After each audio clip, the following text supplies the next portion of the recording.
안녕하세요. 저는 방학 동안 소셜팀에서 진행한 김호빈이라고 합니다. 저는 비스코시티 어댑티브 프로잉 모션 프레임워크를 주제로 연구를 진행했습니다. 먼저 프로잉 모션을 좀 잘 효과적으로 표현하기 위해서 오토인코더 베이스의 매니폴드 러닝을 활용을 했는데요.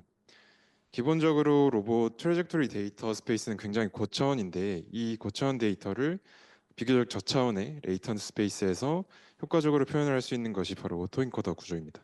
그래서 각각의 포인트들이 트래젝토리 샘플이라고 생각을 하시면 되고 이 트래젝토리 샘플이 인코더를 통과를 하면 이제 레이턴트 스페이스의 한 점에 대응이 되게 됩니다. 그래서 데이터들이 전부 인코더를 통과를 하면 일종의 디스트리뷰션을 형성을 하게 되는데 이 디스트리뷰션에서 샘플링을 해서 디코더를 통과시키면 이제 재구성된 트래젝토리를 얻을 수가 있습니다.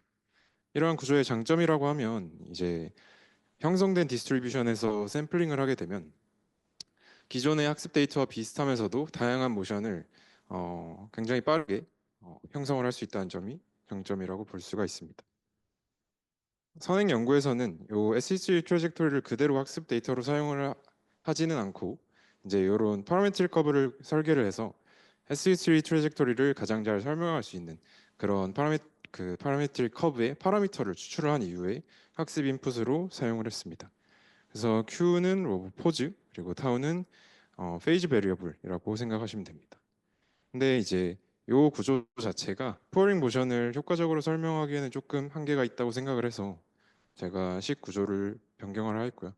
그래서 추가된 항을 보시면 QV와 타우 V가 추가가 됐는데 이제 어떤 특정 비하 포인트의 로봇 포즈와 그 해당 포인트에서의 페이지 밸류라고 생각을 하시면 됩니다. 그래서 이 비하 포인트를 기준으로 앞쪽 모션은 그 포어링을 하러 이제 타겟 포인트까지 이동하는 무빙 모션이라고 생각을 하시면 되고 그 이후 모션은 실질적으로 포어링을 수행을 하는 틸팅 모션이라고 생각을 하시면 됩니다.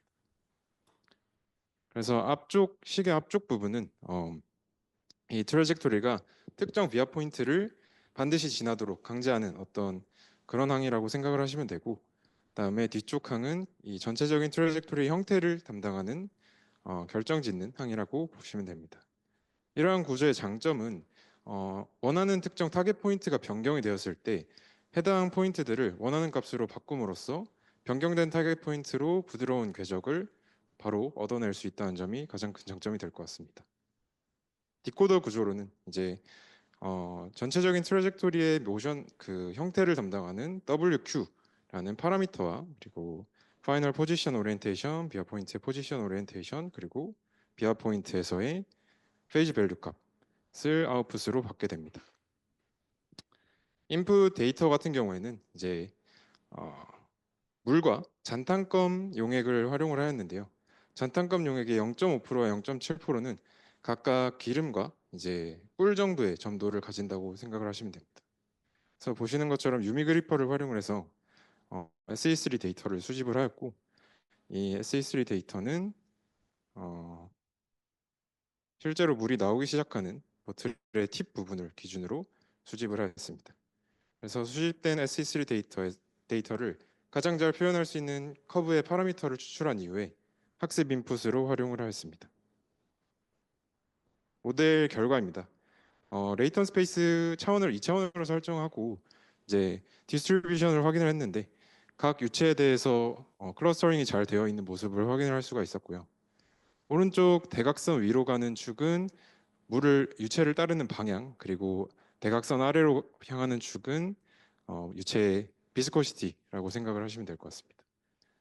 그래서 물에 해당하는 모션에서 분포해서 샘플링을 한 이후에 플롯을 해봤는데 이제 이렇게 다양한 모션을 바로 샘플링을 할 수 있는 것을 확인했습니다. 시뮬레이션 상에서도 레이턴 밸류가 변함에 따라서 이렇게 다양한 모션이 빠르게 추출이 되는 것을 확인을 하였고요. 어, 모션을 한번 보면 이게 GIF로 변환을 하면서 조금 프레임이 낮아졌는데 부드럽게 유체를 따르는 모션이라고 보시면 될 것 같습니다. 그리고 타겟 포인트를 이런 식으로 모듈레이션을 하였을 때도 그에 맞게 부드러운 궤적이 형성이 되는 것을 확인하실 수가 있고요. 이제 시뮬레이션 영상상에서는 XY 축만 변경을 했는데 Z축도 변경이 가능하고 뭐 필요에 따라서 로테이션도 변경이 가능합니다. 그래서 변경을 했을 때도 유체를 따르는 모션이 부드럽게 잘 나오는 것을 확인했습니다.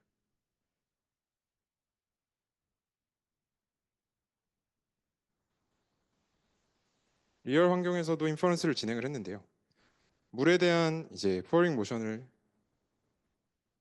확인을 했고요. 특정 타겟 포인트로 잘 이동해서 물을 따르는 모습을 확인을 했고 0.5% 잔단감 용액에 대해서도 따르는 모션을 확인을 할 수가 있었습니다. 물에 비해서는 이제 용기의 어떤 기울임 각도나 기울임을 유지하는 시간이 좀 더 길어진 것을 확인하실 수 있습니다. 좀 더 점도가 높은 0.7% 용액에 대해서도 인퍼런스를 진행했습니다.